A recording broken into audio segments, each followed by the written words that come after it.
pamilyang buo, maayos na pamumuhay, malalim na pananampalataya, kapaki-pakinabang sa ating bansa at sa bansang pinagtatrabahuhan. These are the goals that we seek for OFWs and their families, to see them empowered to transform nations. We equip the body of Christ by helping them understand the situations of OFWs brought about by migrations and the issues that go with it. We train their volunteers to become OFW ministers, to minister effectively in times of distress using all platforms including multimedia. We partner with churches here and abroad to establish global Filipino centers to help address the plight of many OFWs in distress. Our partnership with government institutions like POEA, OWA, the DFA and its embassies and consular offices helped facilitate repatriation, resolution of labor cases, and countless victims of abuses from their employers and principals. And through government institutions like the Department of Agriculture, Department of Science and Technology, the DSWD and BPI, we have endorsed countless OFWs to avail various reintegration and livelihood programs. We do all this to see them empowered overseas Filipino workers and their families to do kingdom work. Come, partner with us in empowering global Filipinos through your prayers and donations.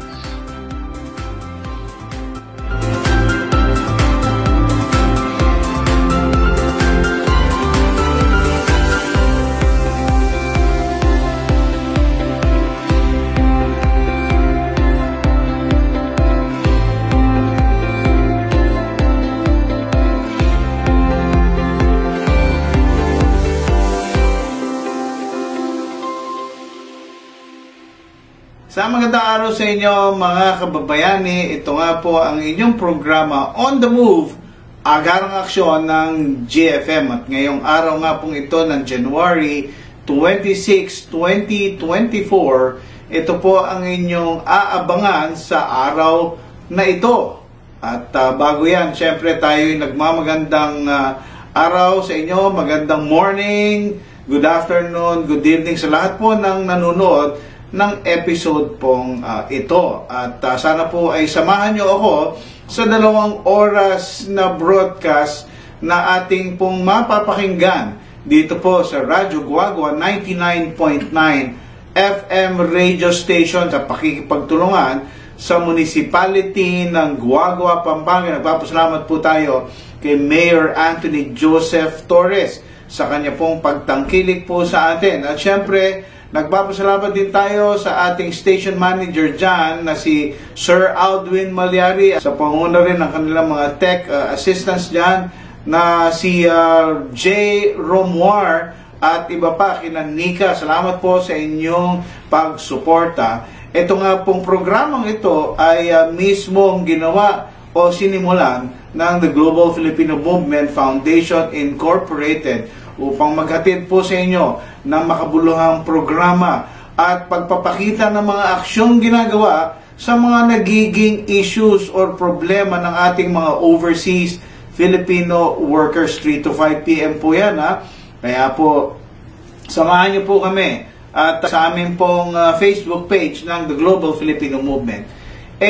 Naka-live streaming po din yan. Kaya everywhere you go, whether dito po sa Radyo Guagua 99.9 FM radio station or kung through the platform of GFM, ay pwede rin po kayong mag-connect sa amin, mag-interact, mag-comment. At kung meron kayong mga questions, inyo rin po kaming tanungin, no? At i-post ang inyong mga katanungan. At makikita nyo na rin on screen ang mga numbers na pwede nyong tawagan at ang aming email address. At we will assure you na kami po ay sasagot sa inyo pong mga inquiry. Nagpapasalamat po tayo sa ating 8.2 thousand followers ng Global Filipino Movement Foundation. At hindi po mangyayari na kami po ay nagpapatuloy ng ganito since even during the pandemic kung hindi po sa inyong suporta. Kaya maraming salamat po sa inyo pong pagtangkilik. Now, just go to our page, no? Makikita nyo naman po yan. Yan yung makikita nyo sa inyo pong whether sa computer, sa laptop, or sa inyo pong what do you call this, cellphone number, or sa cellphone screen pala, sorry, ay ito ang makikita niya, kaya madali nyo po makilala. Paki-like lamang po. Paki-like at mag-subscribe po kayo. You can also connect with all our social media platforms. Ito po ang ito po yung GFM Facebook, Instagram. We also have the Instagram, and also for other videos na tungkol sa ginagawa ng Overseas Filipino, ng ating Global Filipino Movement. Meron din po tayong YouTube channel, Global Filipino Movement Foundation. At kung ako po sa inyo ay magko-connect po kayo sa lahat ng mga platforms na ito para palawakin ang inyong mga kaalaman patungkol sa batas, sa benepisyo, karapatan at depensa bilang mga overseas Filipino workers. At doon naman sa nagtatanong, saan nga ba po ang GFM? Well, you can find us here. Dito po kami sa ito pong Ortigas Avenue, sa 10th floor ng State Center Building 2, Ortigas Avenue, Mandaluyong City. At kami po'y katabing-katabi lamang ng Department of Migrant Workers Office, o yung dati pong building, same po yan, yung POEA.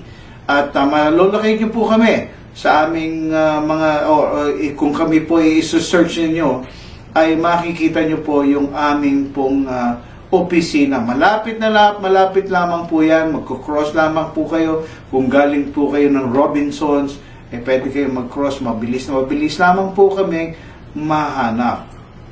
At sa mga pumupunta po rito, nag-offer po kami ng tinatawag naming COOL program, or Caring for Outstanding Outbound Laborers, na ito po yung ginagawa po namin Mondays to Fridays magmula 11 a.m. hanggang 1 p.m. Actually, maghapon po kayo, pumunta po kayo from 7 to 4, meron pong mag-aasikaso sa inyo. Ito po yung pwede nyong mga services na ma-avail. Pwede po kayong mag-online appointment kung kinakailangan nyo mag-access ng e-registration, kinakailangan nyo magpa-print ng mga documents, yung sa OEC, sa e-registration. Pwede po kayong magpa-print po dito, online submission of documents for direct hires, lahat ng klaseng photocopying.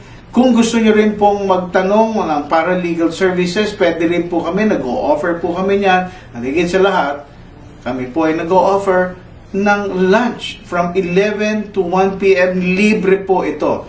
Lahat ng mga nabanggit ko na mga programa ay libre. At pumunta lamang po kayo, first come first serve basis po tayo, ha. 11 to 1 p.m. yung lunch natin. At sorry po, wala tayong extra rice, ha. Kayo na lang po ang bumili ng extra rice para sa inyong pagkain.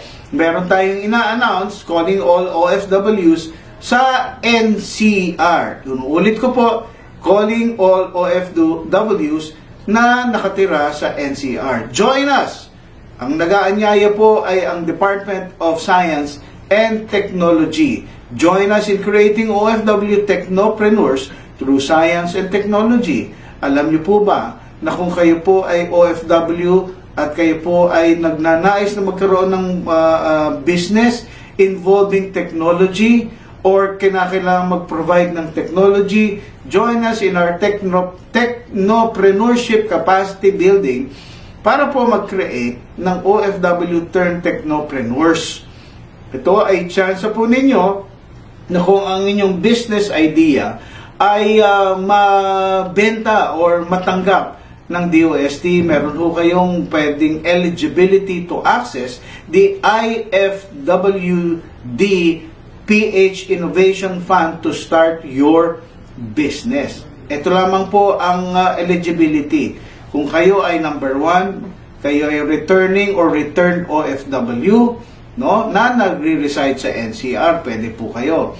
Pangalawa, kung kayo po ay OFW na nasa abroad pa, pwede ho rin kayong mag-avail po nito at you can ask or you can give an authorization or application sa inyo pong family member na siya po ang mag-a-attend para sa inyo. Ito lamang po ang inyo pong mga requirements.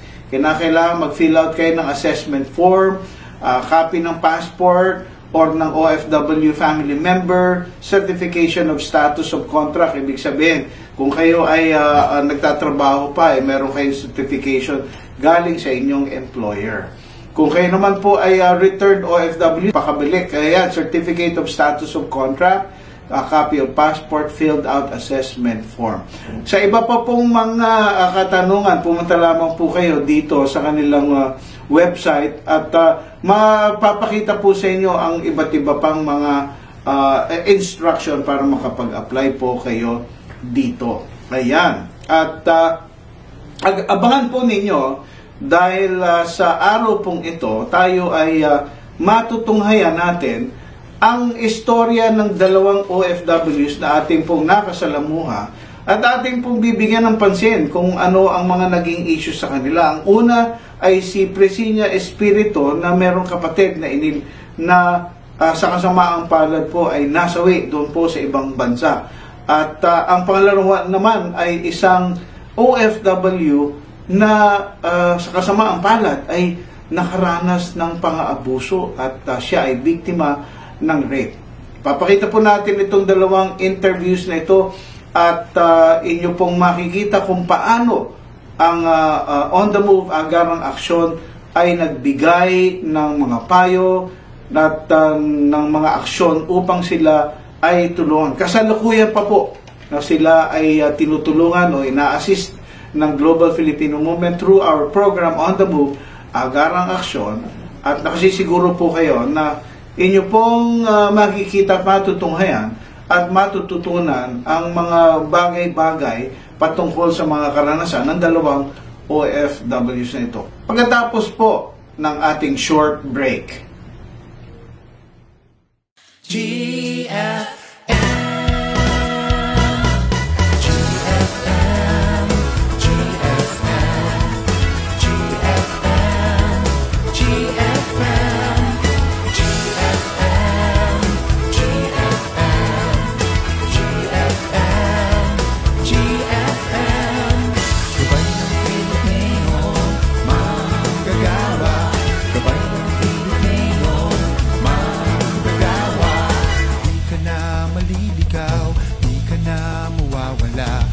Kasama ka, palaging masaya.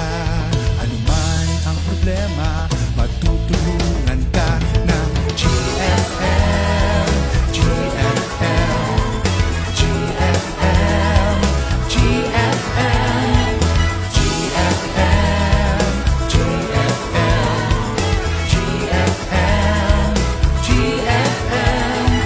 Gabay ng Pilipino, manggagawa. Manalangin lang palagi, Diyos ang makakasama. Buhay mo ay sisigla at may direksyon na dahil sa GFM, GFM, GFM, GFM, GFM, GFM, GFM, GFM. Gabay ng Pilipino, manggagawa. Gabay ng Pilipino, manggagawa. Buo ang pamilya, malalim ang pananampalataya. Maayos ang buhay.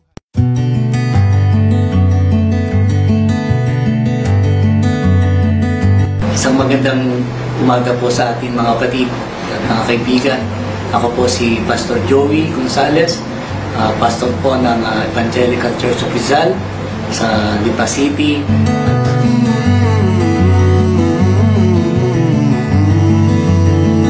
Na-involve ako sa ministry ng Global Filipino Movement dahil gawa nung ang isang miyembro ko ay nagkaroon ng problema sa bansang Saudi. Sinamahan ko rito ang kanyang asawa at isang hipag upang humingi ng tulong dito sa kanyang sitwasyon sa Saudi Arabia. At umaasa kami na sa tulong ng Panginoon, siyempre, at sa tulong ng Global Filipino Movement ay magkaroon ng katugunan, positibong katugunan ang pag-uwi ng aming kapatiran dito sa bansang Saudi.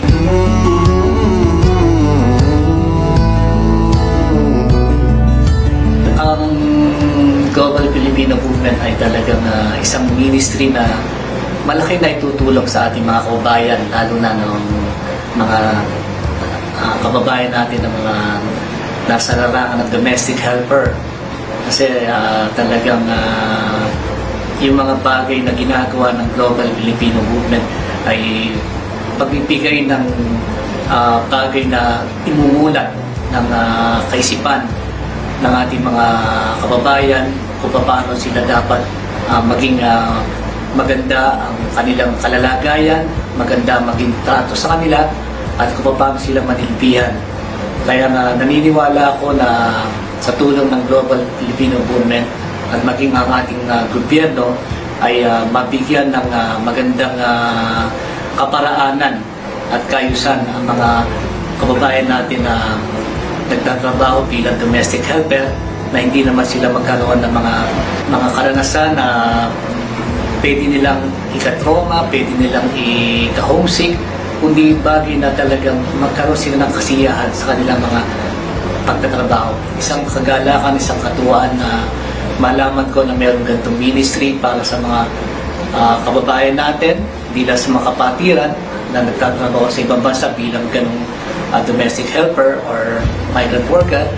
Kaya nga, ang bagay na ginagawa ng Global Filipino Movement ay para talagang ma-boost ang moral ng ating mga kababayan, hindi man nakauwi o parang mabigyan ng solusyon ng kanilang mga problema, kundi bagay na makita nila kung paano ang mga bagay na ginagawa nila doon sa ibang bansa.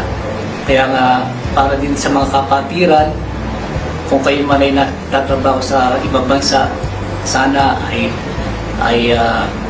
makita nyo yung mismong bagay na ikagagalak ninyo, ikatutuwa ninyo sa paninilbihan bilang isang overseas migrant worker sa ibang bansa.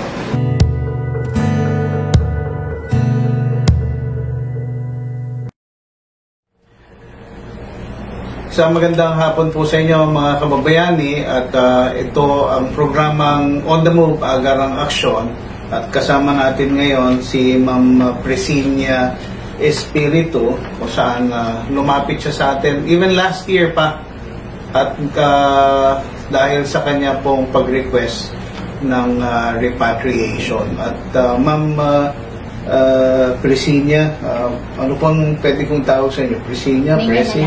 Nina. Okay, Ma'am Nina, at good afternoon po sa inyo. At last year nga, kayo po ay nagpunta na dito by, I think, September, tama po? September po. September 2023, at may pakay nga yata kayo sa kabila.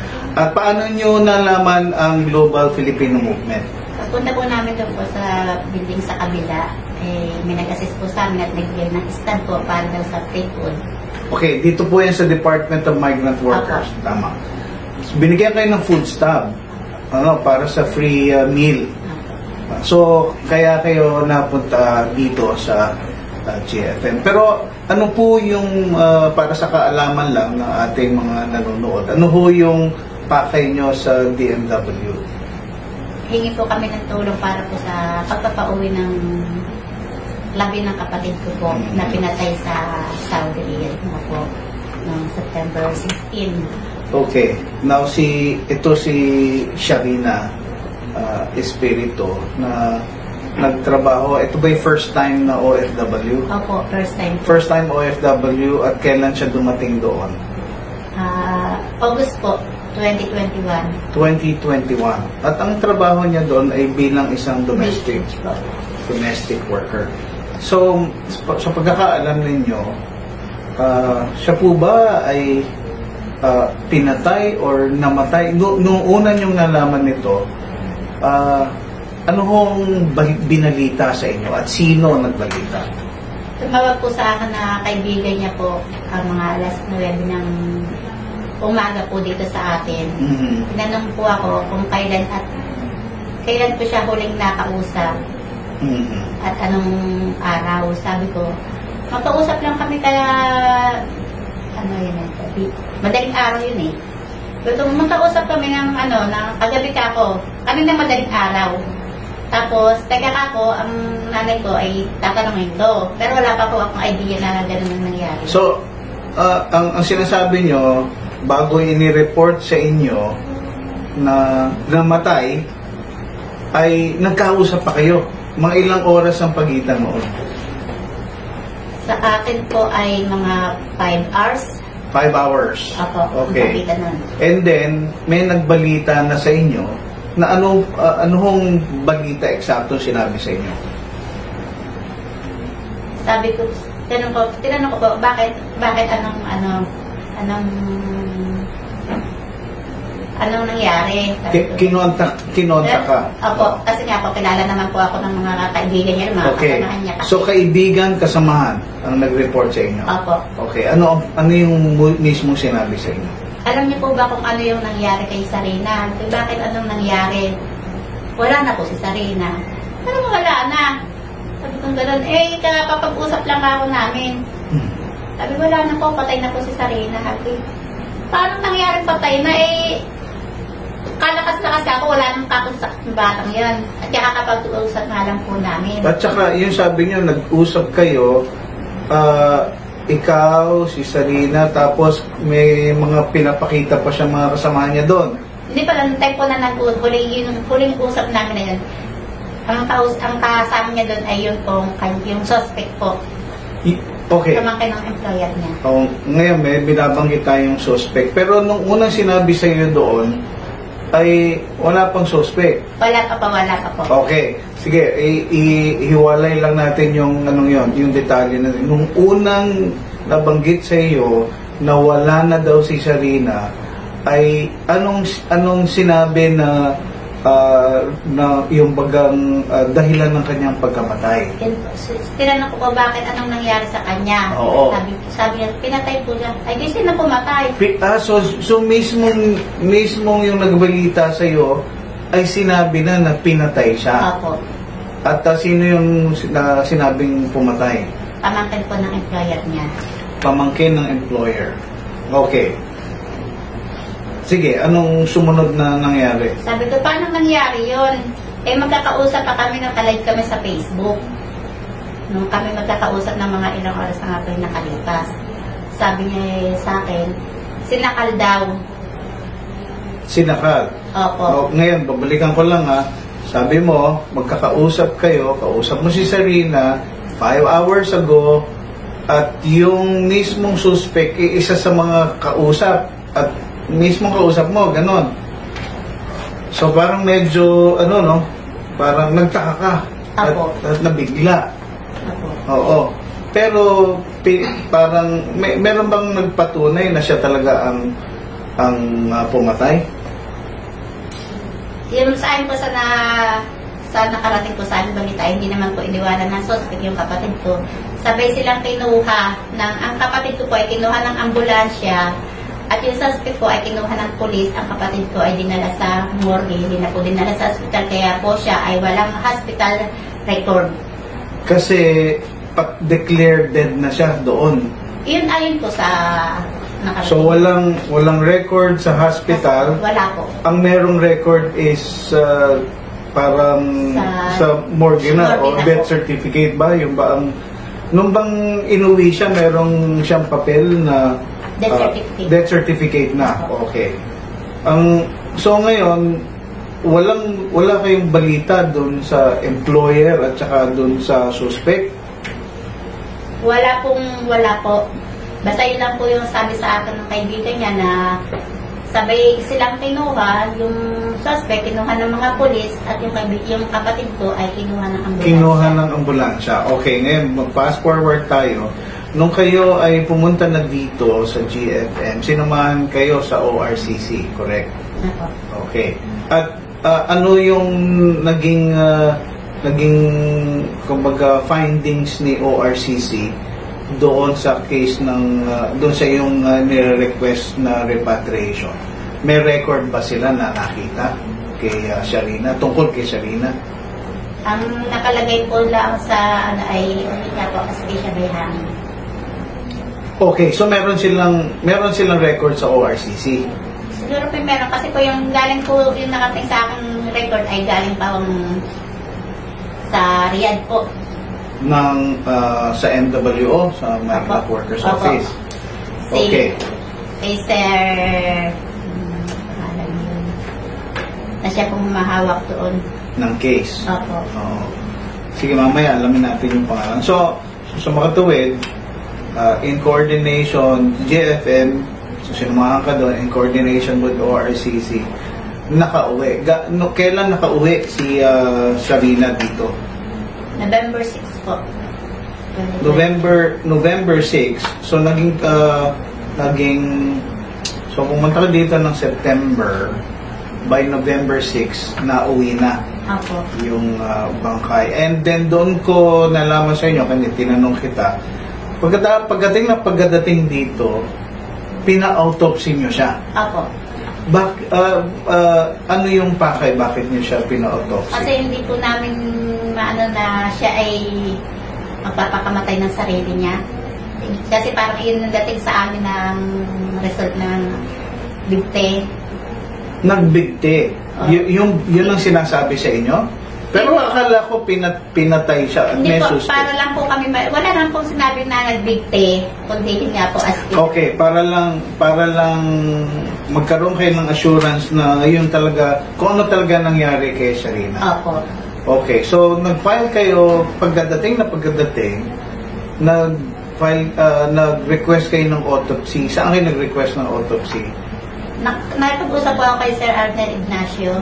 Ayun, oo, sa OWA, and then... Pumili po ako ng tulong sa kay Sir Arnel Ignacio na gusto po namin na maipa-autopsy din po. Kung maipa-autopsy siya doon, mas lalo pang tatagal po yung process ng pag-uwi niya.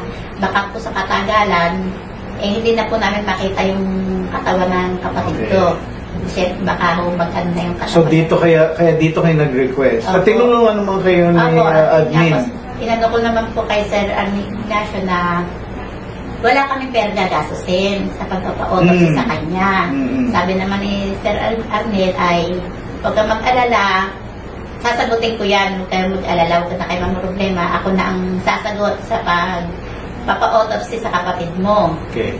Opo, yun naman po. Basta pagka-uwi niya, diretso sa pagpapa-autopsy. Siya naman po okay, nung ma-autopsy sa kanya na lang siya pinalibing. Opo, naiburol po namin siya. Nagburol mo na, tapos okay. Tapos saka nyo pinalibing. Ngayon, dumating ngayon yung resulta. Kailan dumating yung resulta? Ito na pong nakuha po yun ay January na po. First week yata po. Okay, hawak ko po itong autopsy report na mula sa NBI. At siguro babanggitin ko, ang naging post-mortem findings dito is ang cause of death ay asphyxia by ligature. Ang ibig pong sabihin na ito ay namatay siya dahil sinakal siya. Okay? Hindi by hanging. No? Kasi allegedly dito hanging. Alleged result is hanging. Pero dito asphyxia by ligature. No? Hindi ko na lang babasahin yung iba pa dito, pero yun yung official finding, autopsy report. At meron siya mga pasa, mga bugbog sa pating katawan. At may mga pasa, correct. Merong neck contused, sabi doon, mga pasa, no? At kaya mas naging strong yung inyong conviction na meron talagang nangyari sa kanya. At ang primary suspect yung pamangkin nung naging employer niya. Okay. Enzo, ngayon ano ang gusto niyo pong mangyari ngayon? Napanagot po yung kanyang yung pong pumatay sa kanya. Okay. Na ngayon ay wala ho kayong ideya kung anong nangyari sa kanya. Ang last mo na sabi naman po ay nakakulong. At daw po, ganun nakakulong, hindi naman po basta-basta nakakalayan. Yun nga lang po, wala rin naman kaming... Correct. So, kinulong siya doon dahil nga pero walang formal na complaint. At yun yung gusto niya para magkaroon kayo ng closure, makapag-file ng complaint, at syempre makahingi ng damage. Dahil alam niyo po, sa Saudi Arabia, pagka ang mga kababayan natin ang nakagawa ng krimen, lalong-lalo na pagpatay, may blood money ho yan. So, ibig sabihin, kayo ay merong karapatan na humingi ng damages, lalong-lalo na dun sa blood money. Tama po? Yun po yung Kung yun yung yun naman po, tama naman po yun. Lalo na siya may anak naman po, grade 2 pa lang po. Grade 2 pa lamang. Opo. So, tapos ang magulang po namin ay stroke na po, 2 beses na stroke. Yung nanay po namin ay sakit sa baga naman po. At mukhang ang isa sa reason kung bakit siya nagtrabaho doon para suportahan yung kanyang magulang ninyo. Opo. Tama. At saka yung anak niya. Nakakalungkot lang na isipin na ganun yung kinahinatnan ni Sharia. Naghangad siyang kahit pa paano umangat-angat, buhay naman niya. Naghangad, nagsakripisyo, niwan ng anak, gustong tumulong sa magulang ninyo, tapos ganun ang nangyari. Yan yung hindi natin pwedeng pagwalay. So ngayon po, ang pwedeng gawin ng Global Filipino Movement at itong ating programang On The Move, Agarang Aksyon. Ang gagawin mo natin, pasasamahan mo namin kayo sa Department of Migrant Workers. Papadaanan po natin kayo dun sa ORCC, makakuha ng records, tapos sa Legal Assistance Division para po ipaalam ito. Papakita po itong inyong autopsy report ni Shalina, and then from there para mag-guide kayo kung ano yung dapat na gawin. Kasi we can only do so much, pero ang panalangin natin ay gusto natin ma-endorse kayo for legal action against the employer, against the perpetrator doon. Kaya kailangan po na ito ng coordination doon sa humawak ng case ni Sharina, doon po sa Riyadh mismo. So yun po yung ating gagawin para sa inyo. At hangad po namin na magkaroon ng hustisya. Sana nga po, sir. Para kay Sharina. Yun po ang aming talagang gustong mangyari. Okay. So mga kababayan, ang gagawin po namin, pasasamahan po natin siya sa ating OFW help desk doon sa Department of Migrant Workers. At abangan niyo po, ito po itututukan ng On The Move, Agarang Aksyon ng GFM hanggat sa magkaroon ng final na solusyon ito. So abangan niyo po ito mga kababayani hanggat sa matapos po itong kasong ito. The Philippines is one of the countries where we have seen a diaspora of its population working abroad. Based on PSA data pre-pandemic, about 11% of our population are OFWs working in more than 100 countries around the globe. And over the years, we have witnessed both positive and negative impact of Filipinos leaving their families behind to work abroad in hopes of earning for a better future. It is for this reason that the Global Filipino Movement has been established in 2011.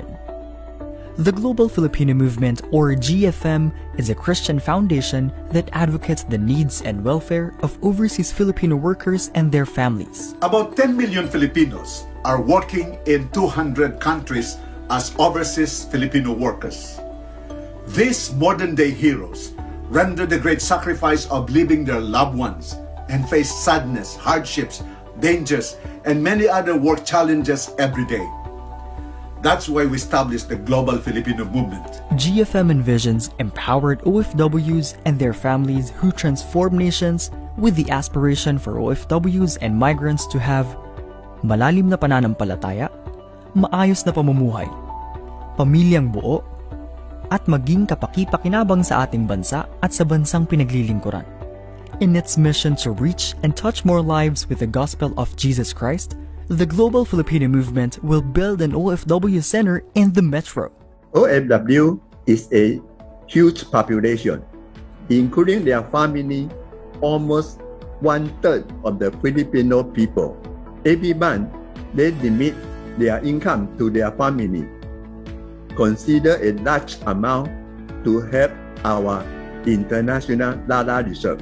In return, we need to build a 10-story building or center to serve them at Alabang Global City adjacent to Ayala Alabang Village. In case if their family have problem, they can come to the building or center. We need to help them the best we can. We need to introduce Christ to them because we need to follow the greater commandment of Jesus Christ. This is in the book of the Bible, Matthew chapter 28, verses 19 to 20. Therefore, go and make disciples in all nations, baptize them in the name of the Father and of the Son and of the Holy Spirit, and teaching them to obey everything I have commanded you. And surely I am with you always to the very end of the age. And we thank God for the state properties led by Dr. Allen Rojas, who provided the land where we can build the OFW Center. The center will house satellite offices of the government agencies and other institutions for documentations and travel needs of the OFWs. Physical, legal, medical, financial, recreational, and spiritual service providers will be here as well. An ideal one-stop shop in the service of the OFWs so that they will have the right relationship with God, be nurtured and grow to Christ-like maturity, and be equipped with skills and knowledge to expand the kingdom of God wherever they are.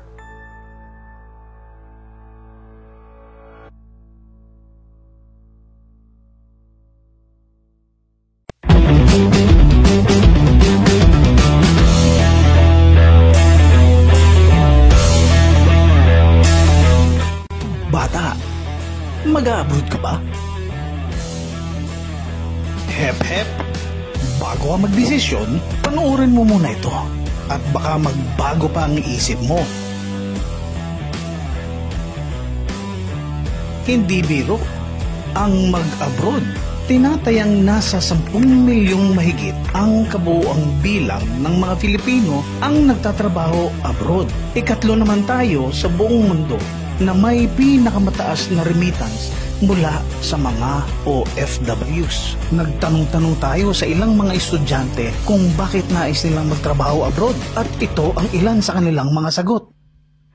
Walang mahanap na trabaho dito. Gusto kong kumita ng mas malaki. Hindi kayang bumuhay ng pamilya ang sweldo dito. Gusto kong subukan ang karir sa ibang bansa habang bata pa. Gusto kong pag-aralin ang aking mga kapatid. Gusto kong ipagamot ang nanay o tatay ko. Nangangarap ako na mamuhay sa ibang bansa. Gusto kong makaipon para mabili ko ang lupang sinasaka ni tatay. Sa pag-abroad, merong mga risks at mga challenges.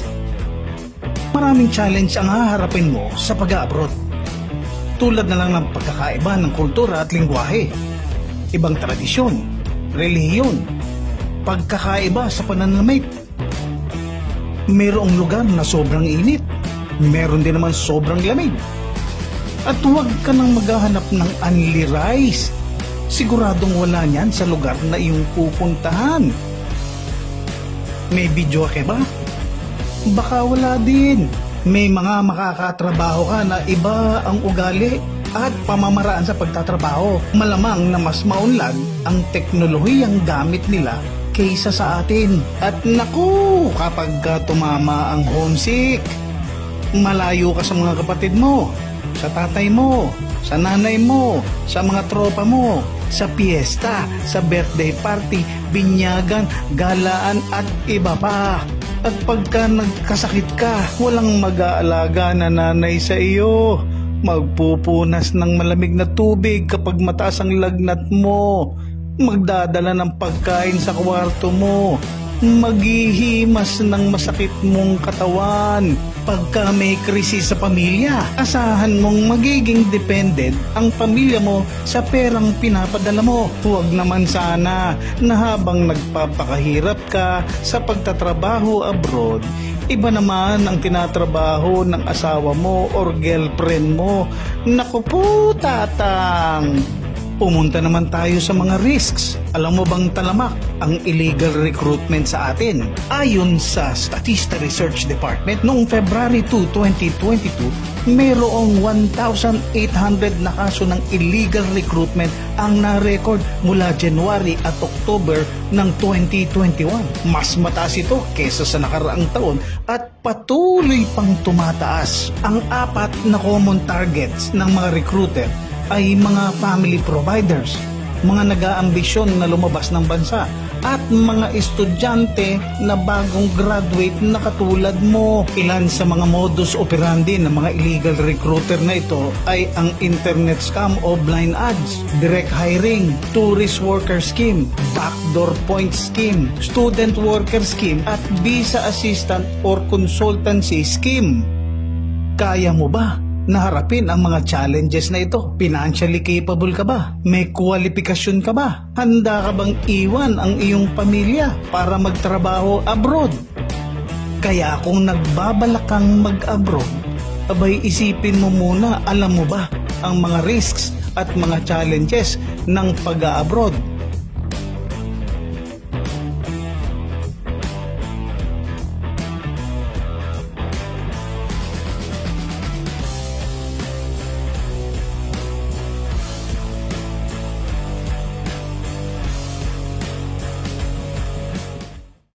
Narito tayo ngayong hapong ito at kasama natin ang isang OFW na maglalahad ng kanyang naging karanasan at dahil para na rin sa kanyang proteksyon ay sa pag-view ng content na ito ay naka-blurred po ang kanyang mukha at binago natin ang kanyang pangalan. Tatago natin siya sa pangalang Marian.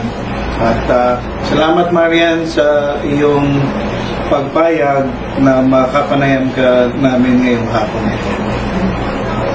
So Marian, ikaw ay isang first time OFW, no?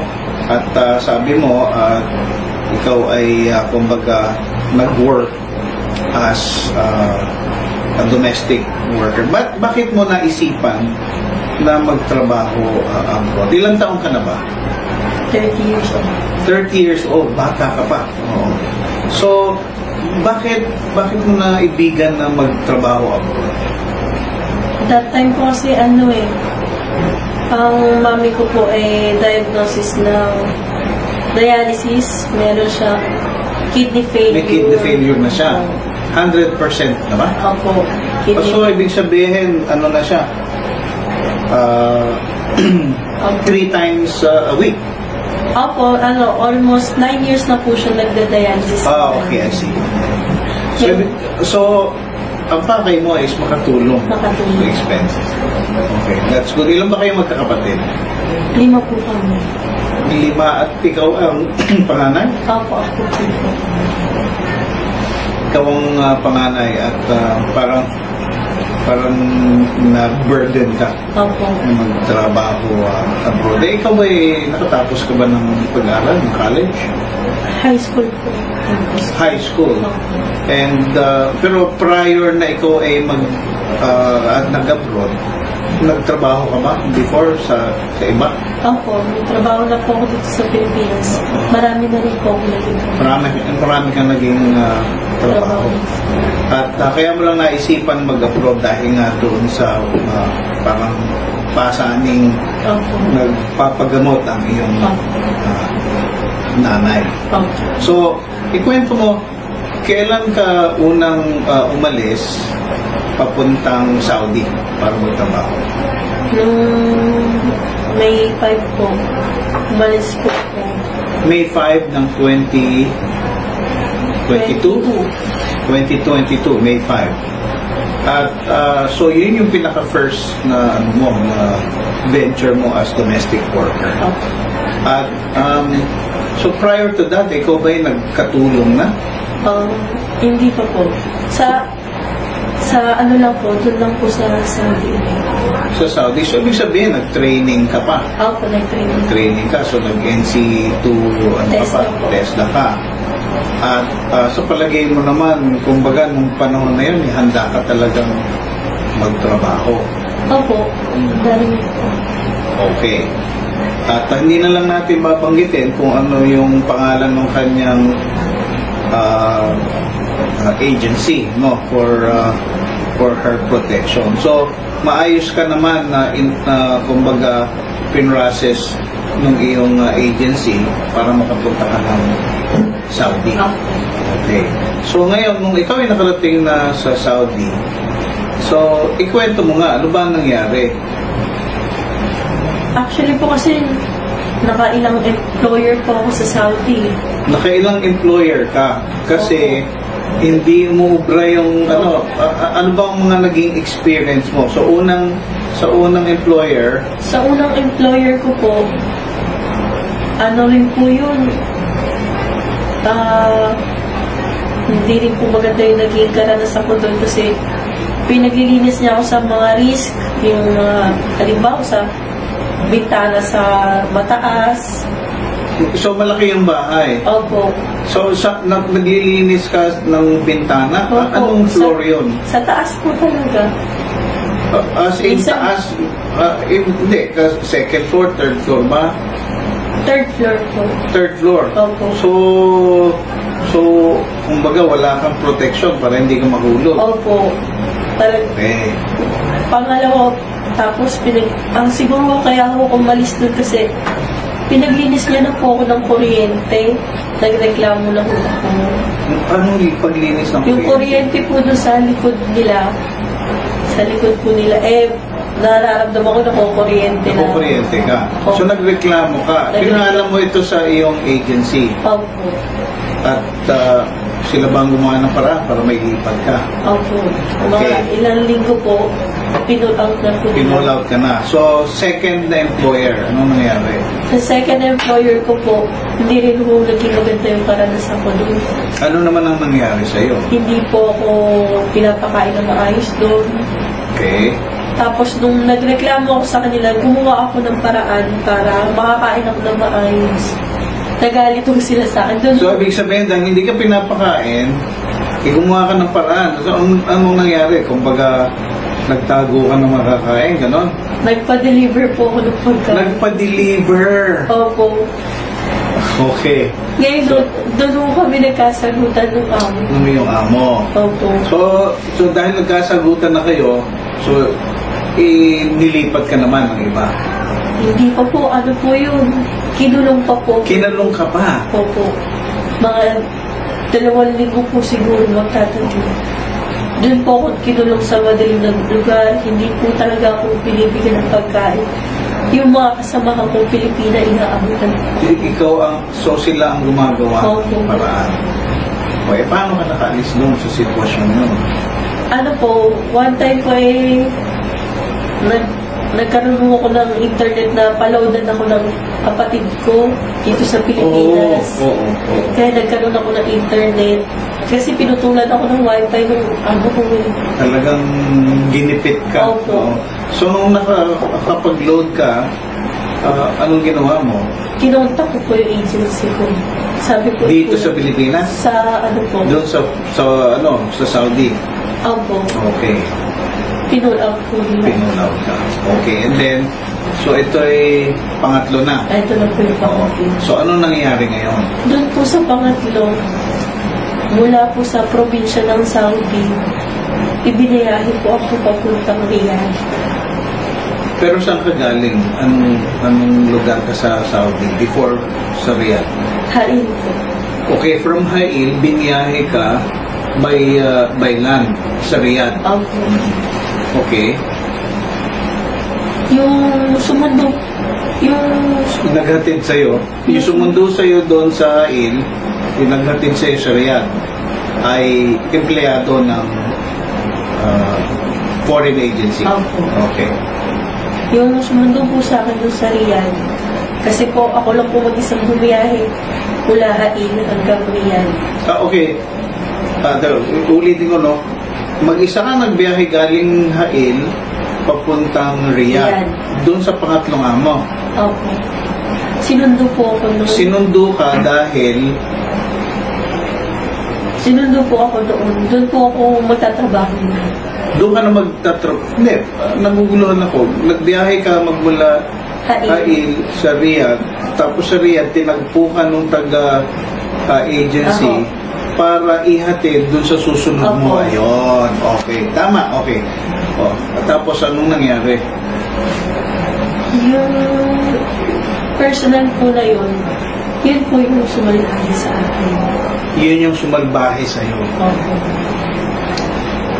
By diretsuhin ka na, by sumalbahe, ikaw ay nirape. Ano po, dinala po niya ako doon sa isang bahay. Sabi niya accommodation daw po yun.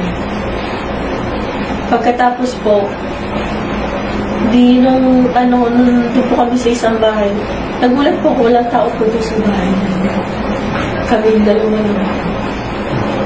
Kinakabahan na po ako. Parang nararamdaman ko na po yung mangyayari sa akin. Ang ginawa ko po, binuksan ko yung pinto kaya na nakalak na. Lahat po nakalak na. Pati yung mga bintana, wala akong malulusutan talaga. Kumbaga naunahan na po ako ng takot. Alam ko na po yung mangyayari sa akin.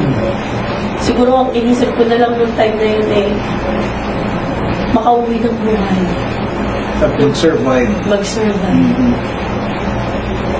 Pagkatapos po, bago po nila ako inatid sa pangatlo ko po employee. Kumbaga, sinalbahe ka muna. Opo. Inatid ka sa isang lugar na kami dalawa. Kayo lang dalawa.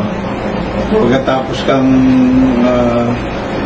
after kang sinalbahe, saka ka hinatid dun sa pupuntahan mong bagong amo. Anong tumakbo sa isip mo nung panahong nangyari yun? Anong nasa isip mo? Ang nasa isip ko nun, kumbaga makakayanan ko ito, mairaraos ko dito. Ang importante ay makauwi ako ng buhay. Parang sa loob po ng Saudi Arabia, parang nasa isip ko nasa survival Parang survival, kailangan makasurvive ako. Kailangan makasurvive. Yun po yung pinaka sa loob sa Saudi. Tumatakbo sa isip kasi yung makakain ka sa loob ng isang araw, makasurvive ka. Survive na yun, Kailangan maging matapang talaga sa loob ng Saudi. Pero, sobrang hirap po doon. Kahit yung agency mo, hindi ka kakampihan. Pagsupok ka sa kanila, hindi ka talaga nila kakampihan. Sila pa, mga aawain ka pa nila. Kaya nung time na yun, sa isip ko lang, lahat tatanggapin ko, basta makauwi lang ako ng buhay para sa pamilya ko. At ikaw ay isang single woman. Okay. Ano ang naging pakiramdam ng inyong pamilya nung nakauwi ka na at nung nalaman nila ang nangyari sa iyo? Nung nakalipat po ako sa pangatlo kong employer, kasi mga isang buwan po, nalaman ko buntis na. Buntis ka na? Okay. Nabuntis po ako. Tapos sinabi ko po sa employer ko. Kaya yung employer ko lang po, tinulungan naman po niya ako makauwi. Basta huwag lang daw akong magsalita kahit kanino. Tutulungan daw niya ako makauwi. Siguro po, manganak na po ako nung makauwi ako ng mga 7 months completion ko. Makauwi ako ng Pilipinas. So, babalikan ko lang, on the first month, sige, kumuha ka na. On the first month, nalaman mo na buntis ka. At, kumbaga, bakit pinatagal pa na bago ka makauwi? Ibig sabihin, malaki na yung tiyan mo. Opo, pinagtrabaho ko po ng Pinagtrabaho ka pa muna. So, nung pinagtrabaho ka, sinuweldo ka naman. Sinuweldo ko naman po niya. Ang nasa isipan ko lang po dun kailangan kong makauwi. Kailangan kong may uwi yung baby ko. Iyan ang gusto kong madinig Marian. Kasi the fact na ikaw ay na-rape, hindi ka ba nagalit? Hindi ka ba namuhi na dala-dala mo yung kasi napupunan mo yung anak nung nang-rape sa'yo? Hindi ka ba, wala ka bang pumasok sa isip na gano'n? Sa totoo lang po, inaamin ko naman po, naisipan ko rin po talaga na ipalaglag yung dinadala ko. Kaya lang, kasi nasabi ko na sa pamilya ko yung tungkol sa kanya. Maswerte na lang po ako at sinusuporta na ako ng pamilya ko. Sinabihan ako na wala kang dapat gawin dyan. Sa'yo yan. Dugo mo pa rin yan. Kahit ganun na nangyari. So, malaking bagay na may suporta ang pamilya mo. Opo. Maswerte po talaga ako sa pamilya ko. Sinabihan ako na wag mo aalayin niya na palalaglag yan. Sabi niya gano'n. Anghel yan. Gano'n nila. Kahit nagalit ang pamilya ko, pero galit sila sa nangyari sa'yo. Opo. Pero hindi sila galit dun sa Opo. anak mo. At siya'y naluwal mo na. Opo. At lalaki, babae? Babae. At ilang buwan na siya ngayon? 4 na buwan. 4 na buwan. Yung bang bata na ito, nakita mo parang nagsisilbi ding lakas sa'yo? Opo. Ngayon? Nung pinanganak ko siya, parang naging masaya po ako kumbaga parang yung pangit na nangyari sa akin, medyo nakakalimutan ko na dahil sa kanya doon sa anak ko. Parang kumbaga, pinagpapasalamat ko na nagkaroon pinagpapasalamat mo pa na naging nagkaroon ako. Ang ganda naman ng puso mo. Pinagpapasalamat ko na nagkaroon ako ng anak. Ganun.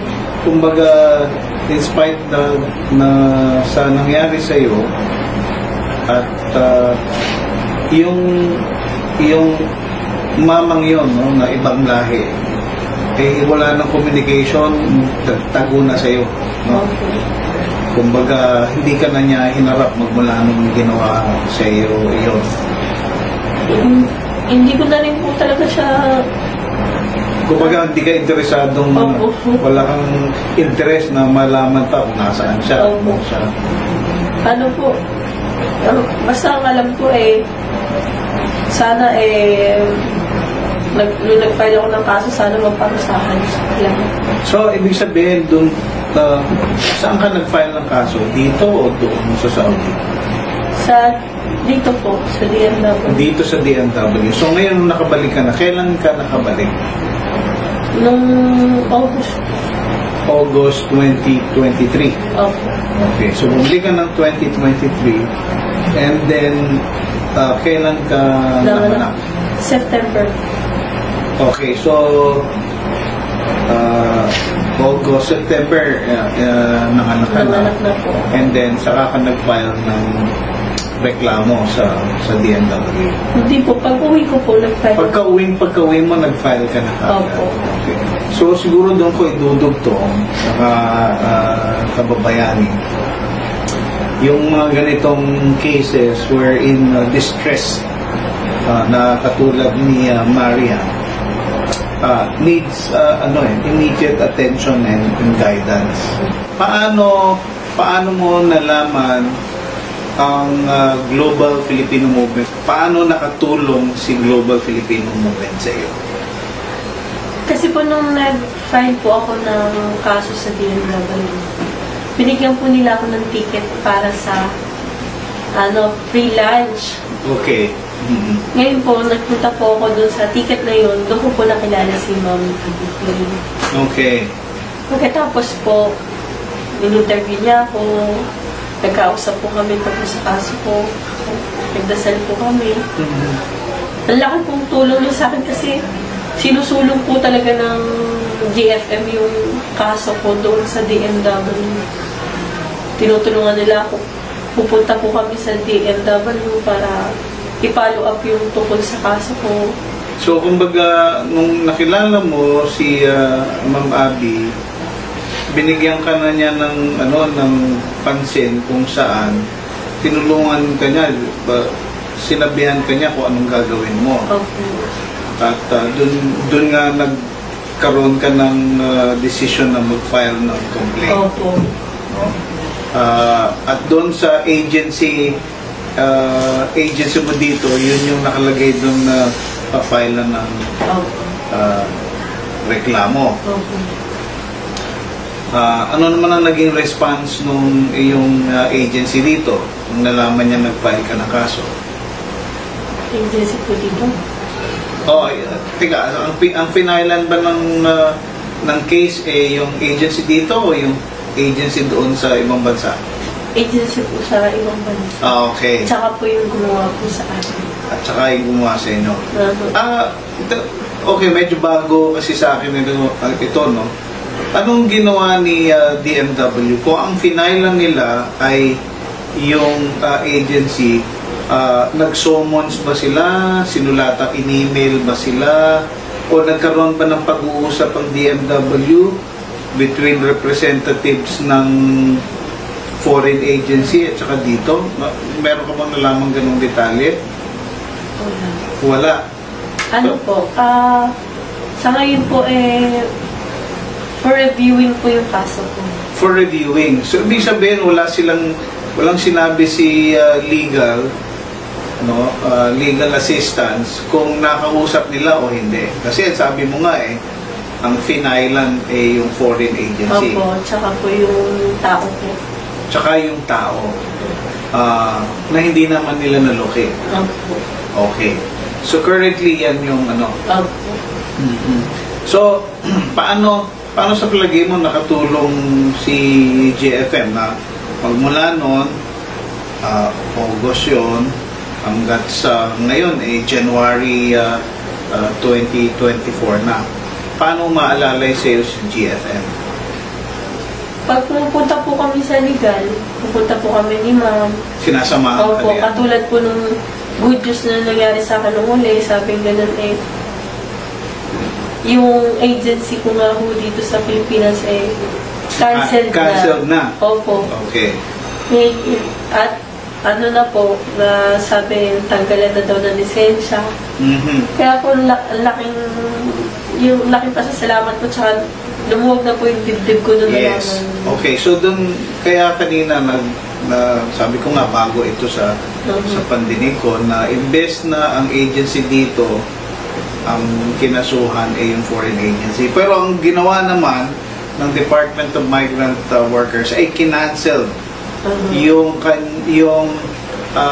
lisensya ng agency dito. No? At mamaya madidinig nyo yung panayam ko kay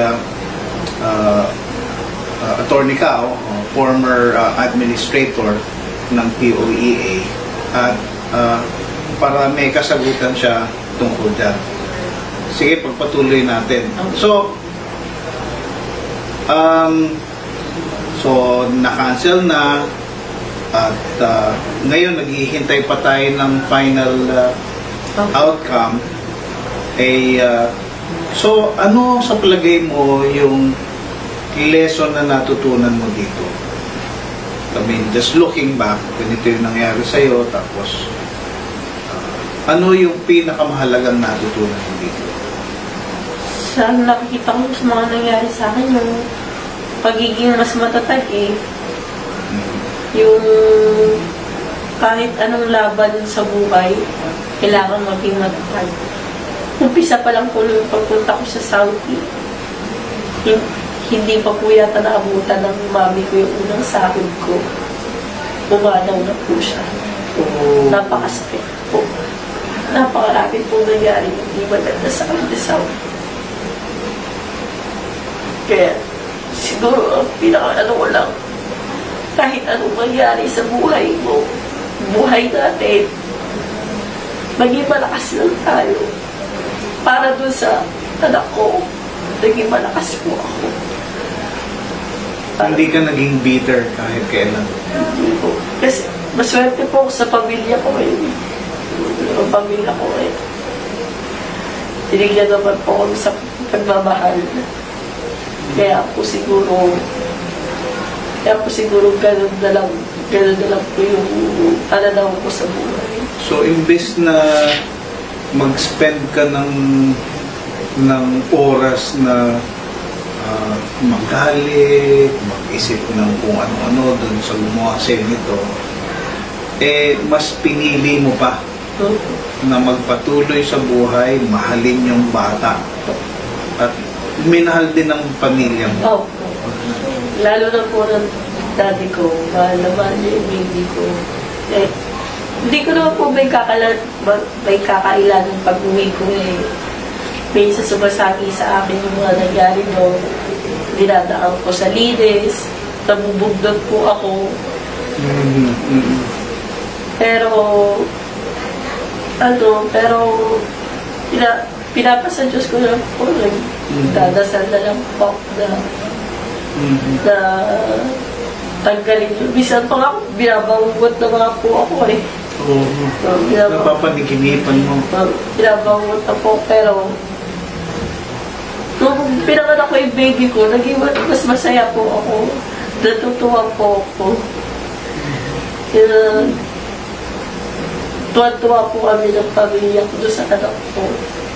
Kaya nakalimutan ko. Kumbaga nakakalimutan ko na siya. Nakakalimutan mo na. Oo. Palagay mo ba for your own mental health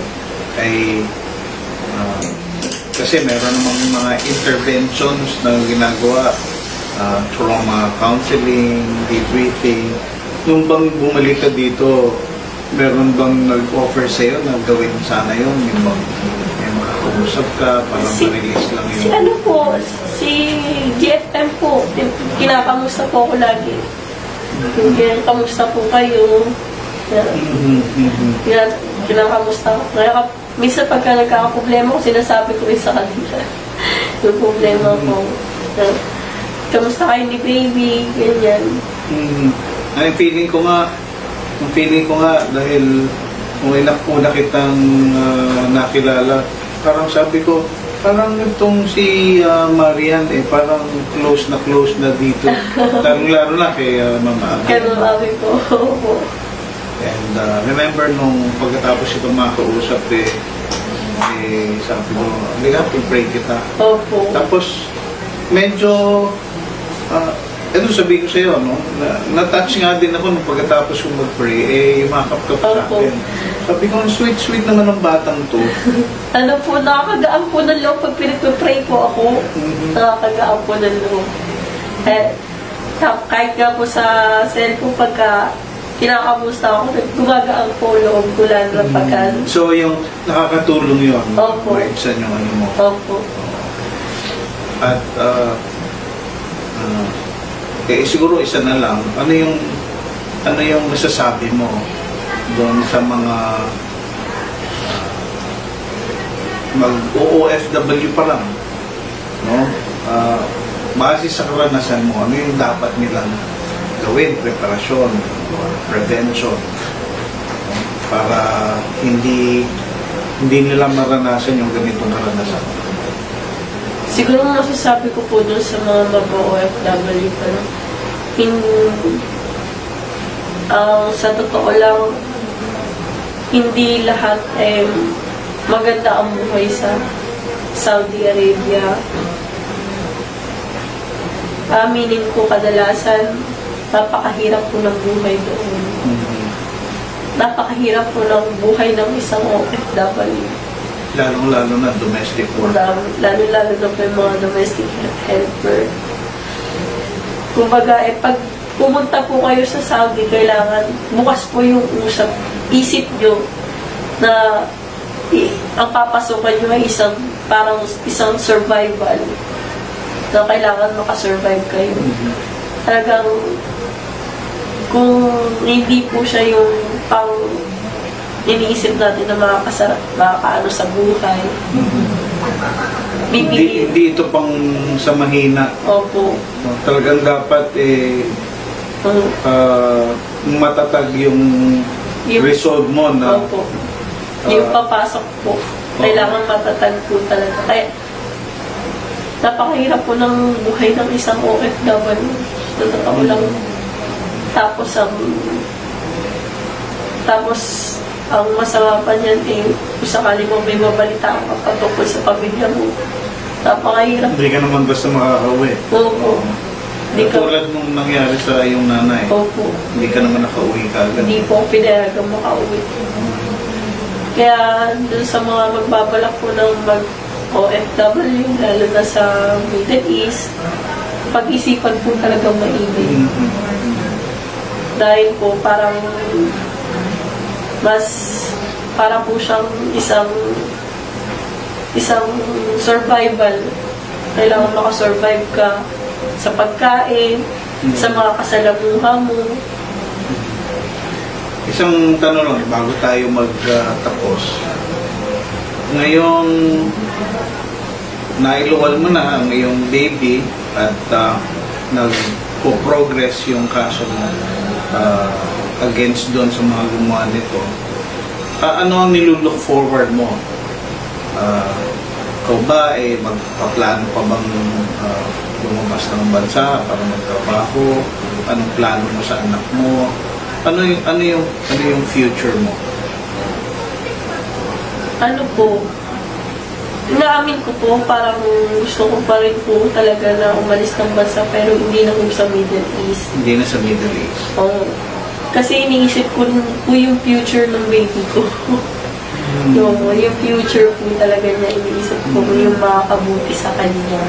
And remind ko din lang na siguro a year or so ago, hindi naman yan yung plano mo eh. Opo. No, hindi naman plano yung baby. Opo.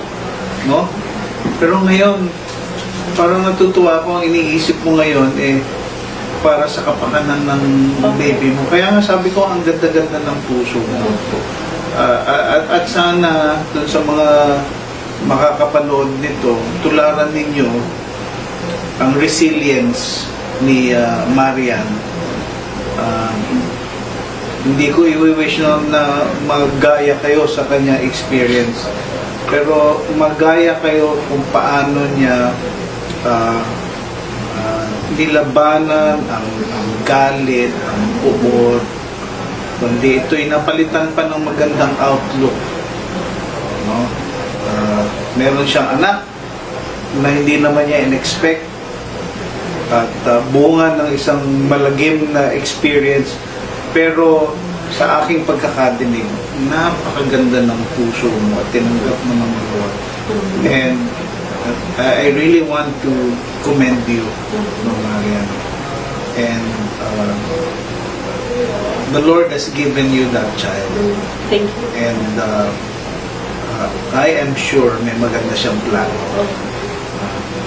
Maraming salamat na Marian sa iyong pagtangkilik sa amin. We pray na maging maayos ka at katapos nito magpapatuloy pa tayong magpa-follow up, no? At siguro one last ano lang, ano yung gusto mong ipagpasalamat sa GFM, sa atin? Okay.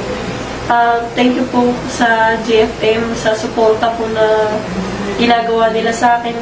Ngayon po, nabigyan pa po ako ng abogado ni GFM. Maraming pong salamat dahil tinutulungan po nila magkaroon ng katarungan po yung nangyari sa akin.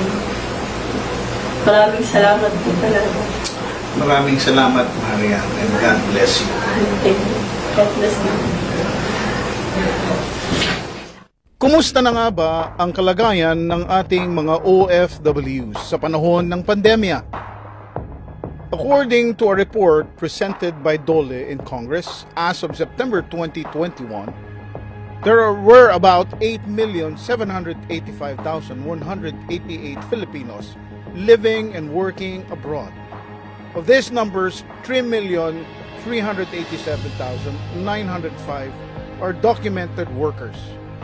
1,553,373 are undocumented workers, and 3,785,188 are permanent migrants. 24% of those were affected by the COVID-19 pandemic. More and more OFWs have been severely impacted, with companies downsizing and economies crashing. In the midst of these dark and hopeless times, we found hope. Through the help of our Almighty God, this global crisis gave us opportunities to serve our OFWs and their families. Gustong-gusto talaga ho namin ang partnership na ito. Yung mga objectives po natin ay talagang nakalaan yan sa mga mandato ng OWA. Wala na ho pong ibang government agency sa Pilipinas na ganyan ang objective when it comes to welfare, protection of OFWs, yung pong sinasabi na spiritual nurturing, trauma debriefing, counseling. Wala akong government agency at partnership for that matter na itinatalaga sa buong Pilipinas and maybe even the whole world. We partnered with other media organizations to expand our information dissemination and advocacies.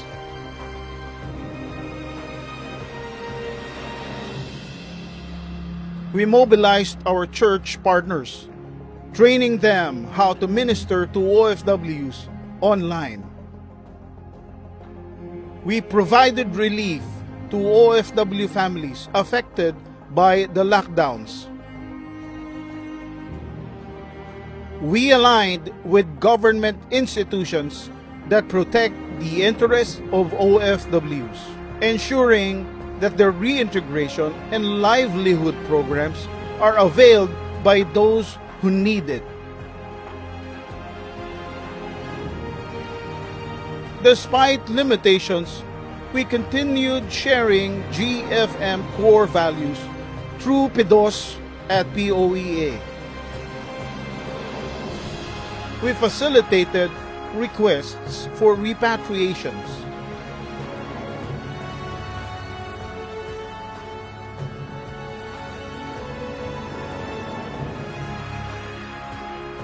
And answered countless inquiries and issues, all geared towards accomplishing our goals for OFWs and their families. Palalimin ang kanilang pananampalataya. Maging maayos ang kanilang pamumuhay. Panatilihing buo ang kanilang pamilya at maging kapaki-pakinabang sa ating bansa at sa bansang kanilang pinaglilingkuran. Ito ang Global Filipino Movement Foundation, your partner in empowering global Filipinos.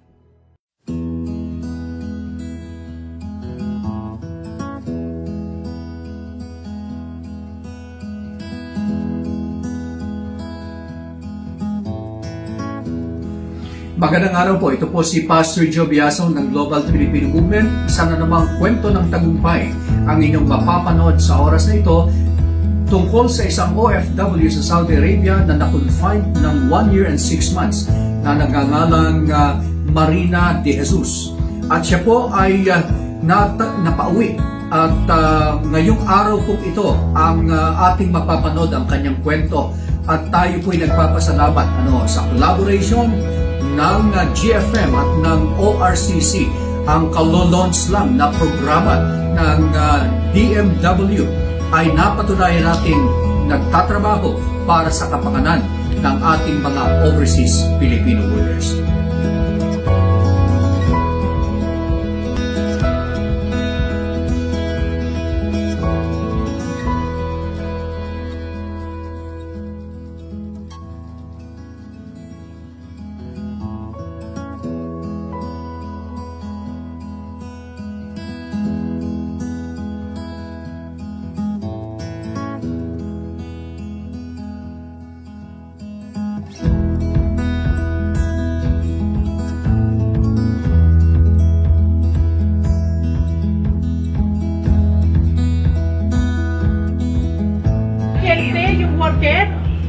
Nabisita mo na ito? Hindi pa, pero nandito sila yung mga nurses na nagdadalaan, ma-report sa akin yan, ma'am. Oo. Nireport mo ba ito sa polo natin?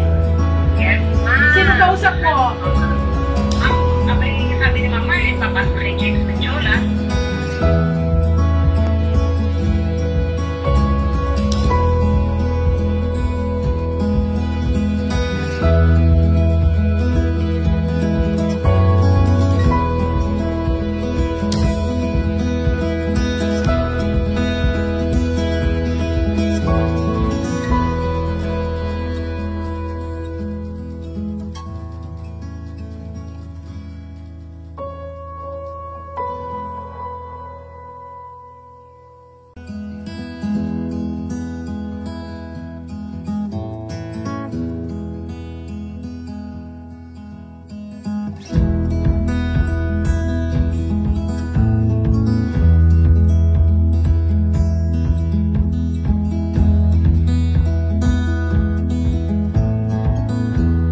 So ano pong update po, Ma'am Yoli? So ngayon ay masaya tayo na darating na po yung ating OFW from Jeddah at sa tulong po ng ating welfare officer Nelson Bourbon doon sa Polo OWA, Philippine Consulate General ay wakas after more than 1 year na confinement sa hospital ay uuwi na po si OFW ni Jesus. Yes. So, i-assist po ang family na dito po sa Tarmac lalabas. And then, diretso na po ito sa Rizal Hospital kung saan ay nakipag-ugnayan na po tayo sa Ministry of Health for assistance. Yun po yung sa ngayon yung... So, ma'am, ang mangyayari ay i-assess siya sa Rizal Medical Center. Yes. And then doon malalaman kung kailangan pa for confinement. Yes. Or pwede nang iuwi. Yes. Maraming salamat po sa napaka-successful na kumbaga gawain ng ORCC. Yes. Opo. One Repatriation Command Center from the Department of Migrant Workers, Secretary Susan Toots Ople po, and Administrator Arnel Ignacio Yusik Hans Kakdak. At syempre sa inyo pong pangunguna sa ORCC, Ma'am Yoli. Anytime po, handa po kaming tumulong. Ayan. Maraming salamat po. Iba may papakita ako sa inyo. Ito, hindi binitawan ng aming welfare officer doon sa Jeddah. Kasi nag-travel pa sila from the hospital, dala yan ng ambulance. No?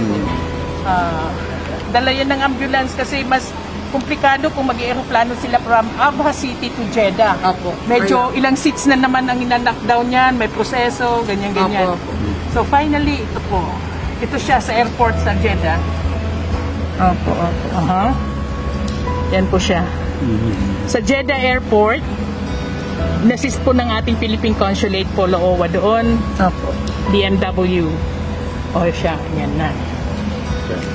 Ambulance po ang nagkadit sa kanya sa Jeddah Airport. Yan ang boarding pass niya.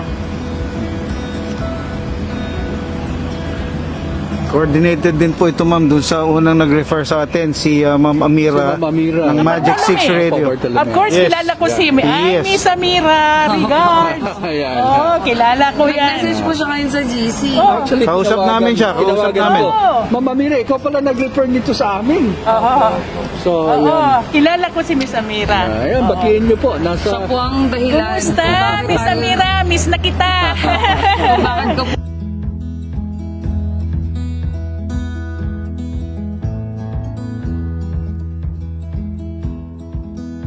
Eto, personal na din po ako ngayon pa lang po. Salamat po sa inyo. Ikaw, ma'am. Alam ko, stress ka din. Yung makauwi po si nanay. Kaya maraming salamat po sa inyo. Sa lahat ng bumuo at binigay sa akin ni Lord na maging instrumento para si nanay ay makauwi.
Sa ngayon po, ang pasyente po ay ayon sa impormasyon na ating natanggap ay hindi na siya i-confine, kundi according to the doctor, 1 year naman daw siyang ganun ang sitwasyon, kaya yung mga laboratory hindi na kailangan ulitin kasi yun din, mga latest naman daw.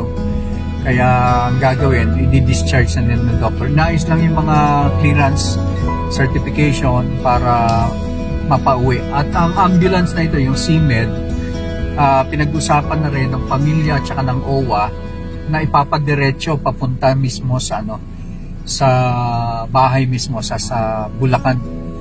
So, yun ang good news na lahat ng nangyari mula airport hanggang dito mukhang nagdire-diretso na. At marami ding tumutulong, maraming tumulong agency, nagbigay din ng amount para makatulong ang OWA, isasagot din sila sa medical assistance. At yung mga tao din na ang hospital ay mukhang mag-ambag-ambag din sila para makatulong din daw. At yung yung agency ay pagsasabay-sabay ng tulong. So, yan po ang inintay na po natin yung paglabas ng pasyente para ibalik diyan sa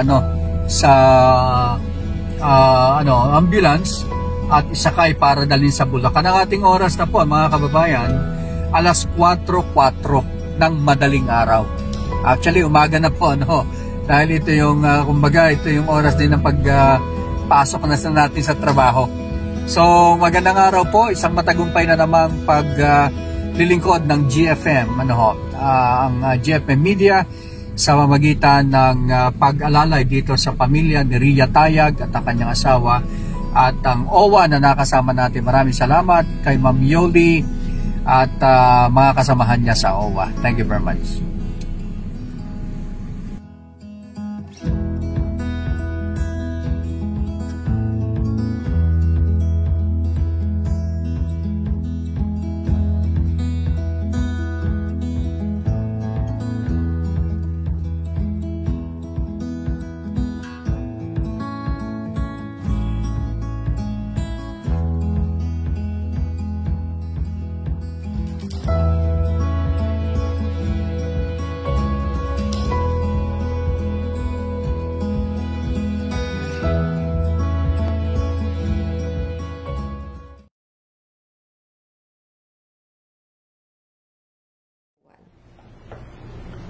Sa bahagi pong ito ay mapapakinggan po natin yung ating conversation with pastor ni Kaloy Cao Jr.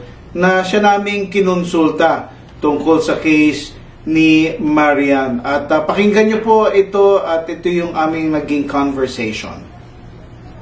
For the purpose lamang po ng legal na tanong, ito po ang case niya. Siya po ay first time OFW sa Saudi Arabia. Tapos na-rape po siya.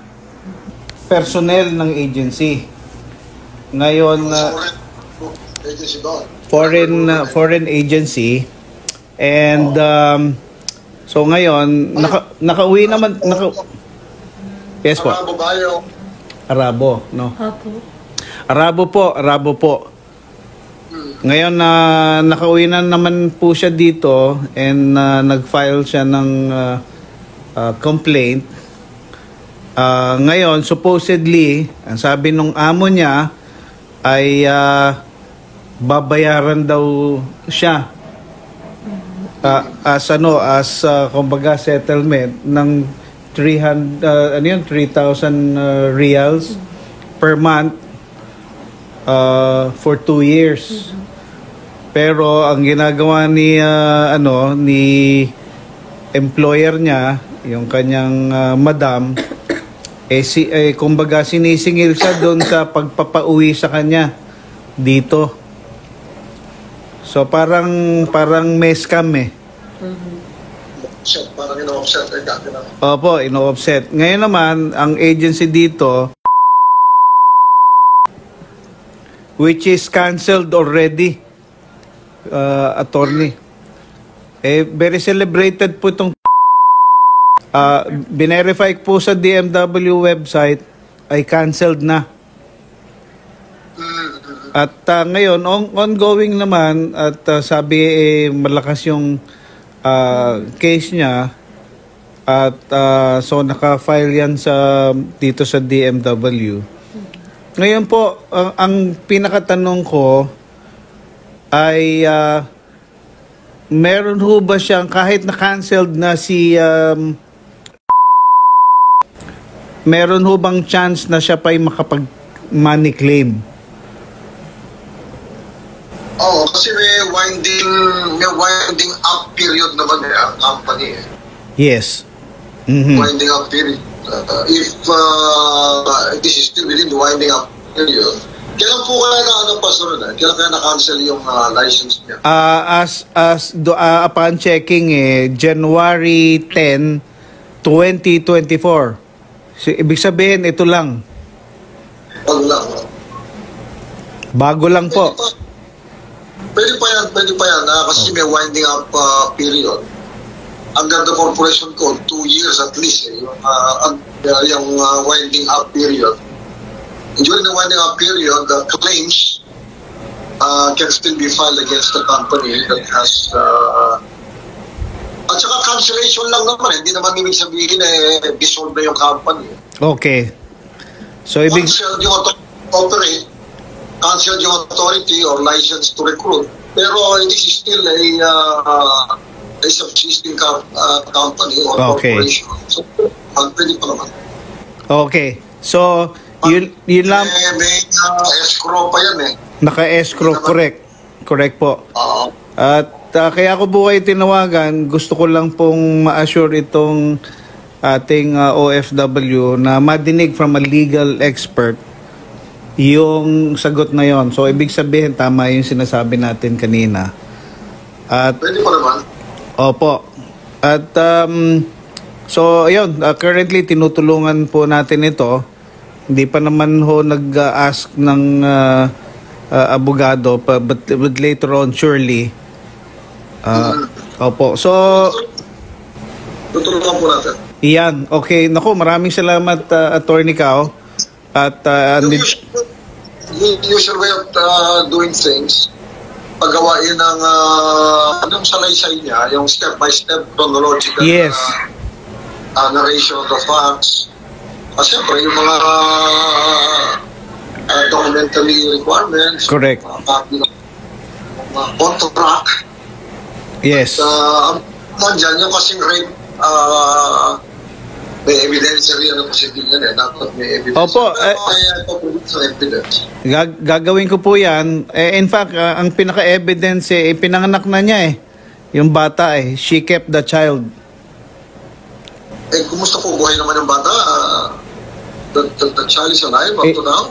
Ilang buwan na yung bata?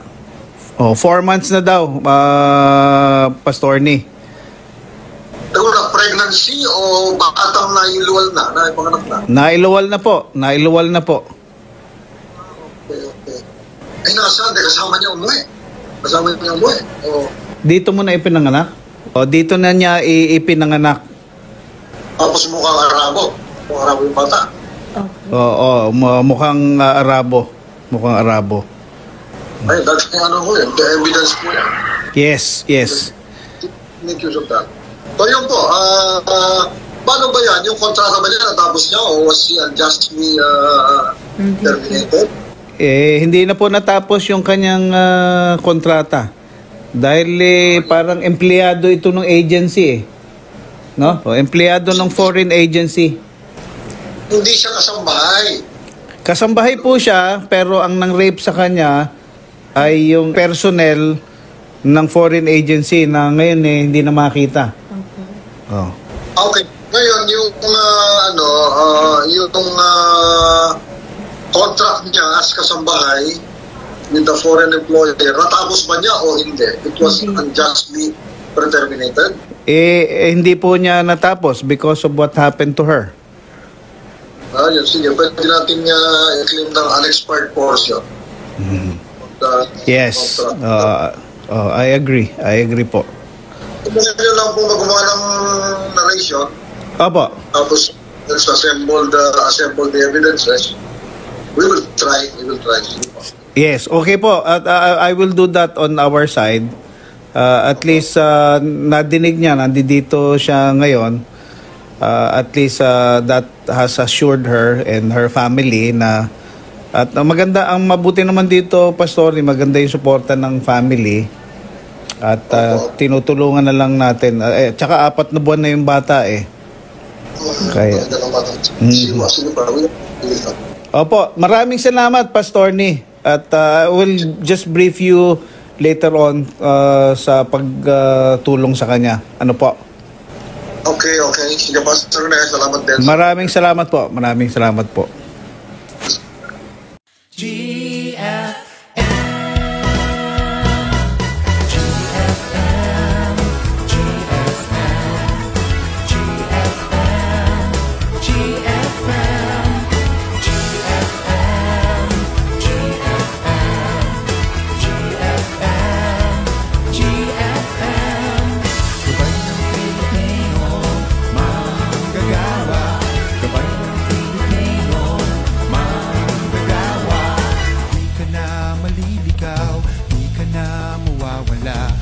Kasama ka, palaging masaya.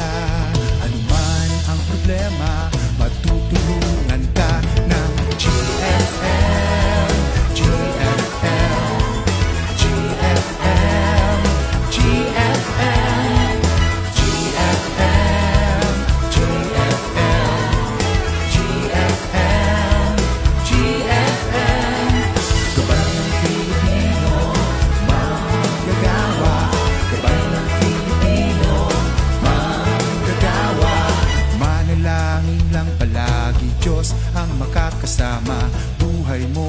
sisigla at may direksyon na dahil sa GFM, GFM, GFM, GFM, GFM, GFM, GFM, GFM.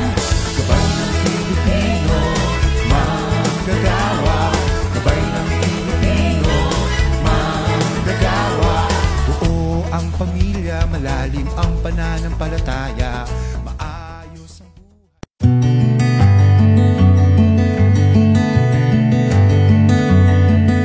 Isang magandang umaga po sa ating mga kapatid at mga kaibigan. Ako po si Pastor Joey Gonzales, pastor po ng Evangelical Church of Rizal sa Lipa City.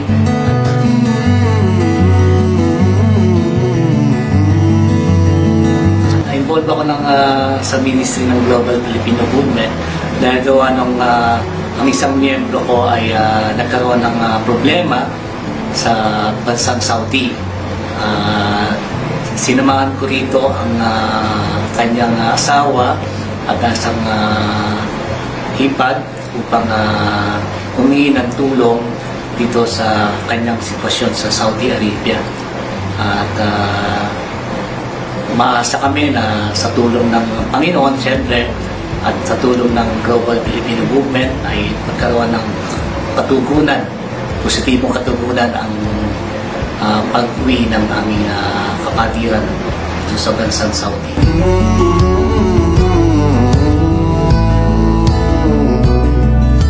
Ang Global Filipino Movement ay talagang isang ministry na malaki na itutulong sa ating mga kababayan, lalo na ng mga kababayan natin na mga nasa larangan ng domestic helper.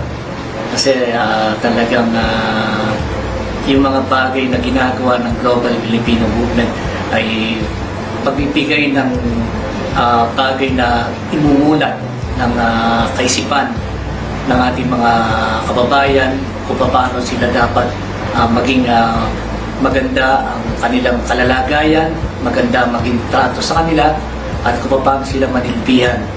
Kaya naniniwala ako na sa tulong ng Global Filipino Movement at maging ang ating gobyerno ay mabigyan ng magandang kaparaanan at kaayusan ang mga kababayan natin na nagtatrabaho bilang domestic helper, na hindi naman sila magkaroon ng mga karanasan na pwede nilang ikatroma, pwede nilang ika-homesick, kundi bagay na talagang magkaroon sila ng kasiyahan sa kanilang mga pagtatrabaho. Isang kagalakan, isang katuwaan na malaman ko na mayroong ganitong ministry para sa mga kababayan natin bilang sa mga kapatiran na nagtatrabaho sa ibang bansa bilang ganong domestic helper or migrant worker. Kaya nga, ang bagay na ginagawa ng Global Filipino Movement ay para talagang ma-boost ang moral ng ating mga kababayan, hindi man nakauwi o parang mabigyan ng solusyon ng kanilang mga problema, kundi bagay na makita nila kung paano ang mga bagay na ginagawa nila doon sa ibang bansa. Kaya nga, para din sa mga kapatiran, kung kayo man ay natatrabaho sa ibang bansa, sana ay makita nyo yung mismong bagay na ikagagalak ninyo, ikatutuwa ninyo sa paninilbihan bilang isang overseas migrant worker sa ibang bansa.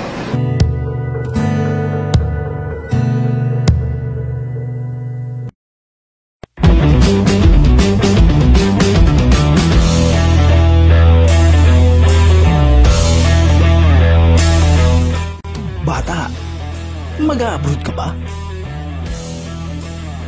Hep-hep, bago ka magdesisyon, panoorin mo muna ito at baka magbago pa ang isip mo. Hindi biro, ang mag-abroad. Tinatayang nasa 10 milyong mahigit ang kabuuang bilang ng mga Pilipino ang nagtatrabaho abroad. Ikatlo naman tayo sa buong mundo na may pinakamataas na remittance mula sa mga OFWs. Nagtanong-tanong tayo sa ilang mga estudyante kung bakit nais nilang magtrabaho abroad at ito ang ilan sa kanilang mga sagot. Walang mahanap na trabaho dito. Gusto kong kumita ng mas malaki. Hindi kayang bumuhay ng pamilya ang sweldo dito. Gusto kong subukan ang karir sa ibang bansa habang bata pa. Gusto kong pag-aralin ang aking mga kapatid. Gusto kong ipagamot ang nanay o tatay ko. Nangangarap ako na mamuhay sa ibang bansa. Gusto kong makaipon para mabili ko ang lupang sinasaka ni tatay. Sa pag-abroad, merong mga risks at mga challenges. Maraming challenge ang haharapin mo sa pag-abroad. Tulad na lang ng pagkakaiba ng kultura at lingwahe, ibang tradisyon, relihiyon, pagkakaiba sa pananamit. Mayroong lugar na sobrang init, meron din naman sobrang lamig. At huwag ka nang maghahanap ng only rice. Siguradong wala niyan sa lugar na iyong pupuntahan. May video ka ba? Baka wala din.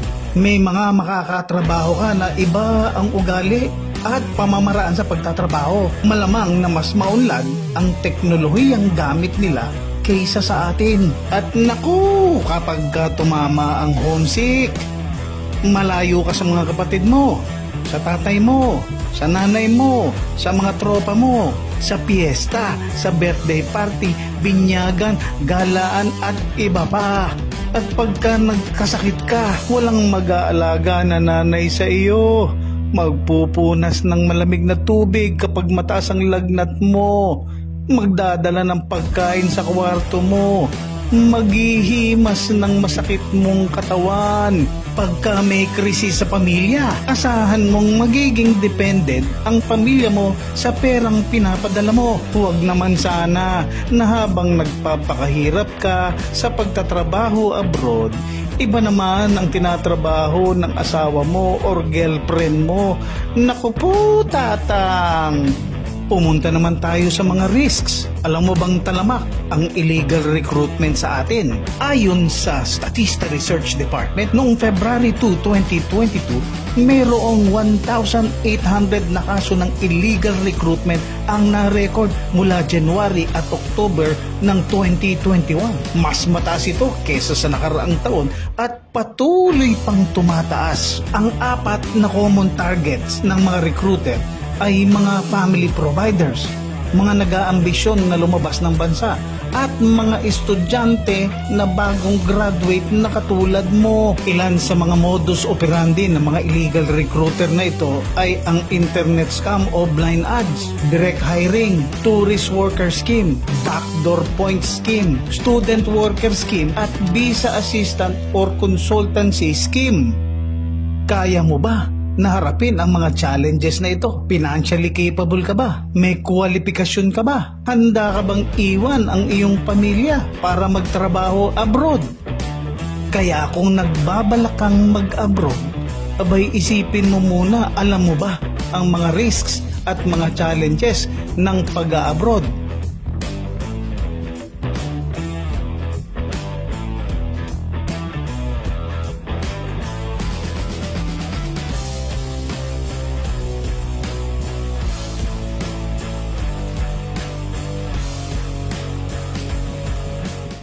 At ito nga, napanood po ninyo ang dalawang interview natin sa dalawang OFWs. Yung isa ay kapatid ng OFW na namatay sa ibang bansa, at itong si Marian na tinutulungan natin sa kanyang case. At these are still ongoing. At dito po sa programang On the Move, Agarang Aksyon, ay patuloy na umaagapay sa kanila in any form. Kung yan po ay pagsama, paggabay, pagbigay ng mga advices sa kanila kung ano yung susunod nilang gawin. Nandito po kami at ginagabayan natin yan. At tutukan niyo po ito dahil we will give you updates as we go along hanggat sa matapos ang kanilang mga case. Siyempre, pag sinabi nating matapos, gusto natin magkaroon ng magandang conclusion yung kanila pong mga dinudulog. na mga problema. At ang inyong programa ay narito lamang para sumuporta. Siyempre, bago sa ating pagtatapos, akin pong ibibigay sa inyo ang gabay magmula sa salita ng Diyos na galing sa Philippians chapter 4, verse 6 and 7. Ito po ang sinasabi, "Do not be anxious about anything. Instead, in every situation, through prayer and petition with thanksgiving, tell your requests to God. And the peace of God that surpasses all understanding will guard your hearts and minds in Christ Jesus." Mga kababayani, napakadaling mag-focus doon sa sinasabi nating problema. Napakadaling ma-distract. Napakadaling mag-give in sa stress na dinudulot nito. Kung minsan pa nga, hindi tayo nakakapatulog. At tayo napupuyat sa kaiisip. Kung minsan, iniiyak na rin lalang natin kapag o bago tayo matulog. Na kung minsan, sa sobra nating pag-iisip, hindi natin nalaman, nag-uumaga na pala. Alam niyo po, ang pagkakaroon ng pagkakabalisa ay isang bagay na ayaw nating maging regular sa atin. Kanya nga ba ang paalala sa atin sa Philippians chapter 4, huwag kayong mabalisa. No? Huwag kayong mabalisa at sa anumang mga bagay. Ang ibig sabihin, sa lahat ng bagay ay hindi tayo dapat mabalisa. Bago kayo mag-react ay ito po ang ibig sabihin niyan. Huwag kayong mabalisa dahil merong pwedeng counter, no, doon sa inyong ginagawang pagkabalisa. Ang ating pong solusyon diyan ay yung sinasabing huwag maging mabalisa, sa halip ay hingin ninyo ang Diyos o hingin ninyo sa Diyos ang lahat ng inyong kailangan. Ask through prayer and petition with thanksgiving, tell or ask your request to God. Alam ng Diyos ang nangyayari sa iyo. Alam ng Diyos ang concern mo. Alam din ng Diyos na ito ang nagpapabagabag sa inyong puso. Kanya nga, hindi ba mas magandang isuko or ikonsulta o ihiling ng kasagutan sa Diyos ang lahat ng inyong mga pinagkakabalisian. Ang kapayapaan po ng Diyos ang siyang pinapangako niya. Sabi nga niya, the peace of God that surpasses all understanding will guard your heart and your mind in Christ Jesus. Alam ko mga kababayani na maaring mahirap itong gawin o maaring mahirap isuko ang inyong mga alalahanin. Pero alam po ninyo, nakikiisa ako sa inyo. Ang sabi rin po ng Diyos sa kanyang salita ay yung kapayapaan na hindi pwedeng idulot o ibigay ng mundong ito, siya lamang pwedeng magbigay. Kailangan nyo lamang po talagang isuko sa kanya ang mga concerns nito. Magandang paalala ito para sa atin, sa lahat na maaring nagbibigay ng concern o kumbaga sa lahat sa atin na mayroong dinadalang mabigat na pasanin. I pray that you will indeed experience the peace of God na siyang ipinapangako niya once na ating pong inialay ito sa Kanya. Mga kababayani, ulitin ko, ang kapayapaan ng Diyos ang pwedeng ibigay sa inyo na siyang mag-iingat sa inyo, sa inyong puso, at sa inyong pag-iisip, at sa inyong pakikipag-isa kay Kristo Jesus. Okay, marami pong salamat sa inyo pong pagsubaybay po sa amin in the last 2 hours ng ating program. Muli kami nagpapasalamat sa Radyo Guagua 99.9 FM radio station, kay Mayor Anthony Joseph Torres, kay Sir Aldwin Malyari na station manager ng Radyo Guagua, at sa the rest of the staff, sina Jerome Moore, kina Nika, maraming salamat po sa inyo. And syempre on our side, kina Gian Hamad at saka kay Daniel Depra sa GFM Multimedia, sa lahat po ng mga staff na nakinig, sa lahat po na ating mga followers, sa lahat po na mga partners ng GFM. Salamat po sa inyo pong partnership with us. At palagi kong binibilin sa inyo bago po kami magpaalam, kababayani, tandaan mong lagi, mahal ka ng Diyos. God bless you at magandang hapon.